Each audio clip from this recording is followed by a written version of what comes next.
Saudara, Forum Peningkatan Konsumsi Ikan Forikan Aceh bersama Dinas Kelautan dan Perikanan Aceh menggelar lomba masak serba ikan tingkat provinsi dalam memperingati Hari Ikan Nasional.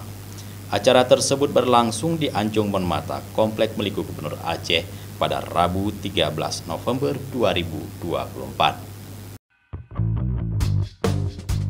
Lomba ini diikuti pengurus Forikan Kabupaten Kota serta organisasi Istri Forkopimda Aceh. Ketua Forikan Aceh turut memimpin proses penilaian bersama dewan juri lainnya. Penilaian mencangkup cita rasa, tampilan, dan komposisi masakan ikan yang diolah ke dalam berbagai menu inovatif. Berdasarkan hasil penilaian, Forikan Kota Sabang berhasil meraih juara pertama. Juara kedua diraih oleh Forikan Kabupaten Semelu, dan juara ketiga diraih oleh Forikan Kabupaten Nagan Raya. Selain itu, Bayangkari Aceh mendapatkan juara harapan 1, Forikan Kabupaten Aceh Besar meraih juara harapan 2, dan juara harapan 3 diraih oleh Persit Aceh.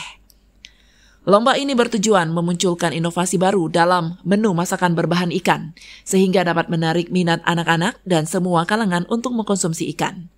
Rendahnya konsumsi ikan pada anak-anak turut mempengaruhi tingginya angka stunting di Aceh. Salah satu penyebabnya adalah menu olahan ikan yang masih monoton. Melalui lomba ini diharapkan muncul beragam kreasi baru seperti bakso dan nugget berbahan ikan yang lebih disukai oleh anak-anak. Dari Banda Aceh, Tim Liputan Aceh TV melaporkan.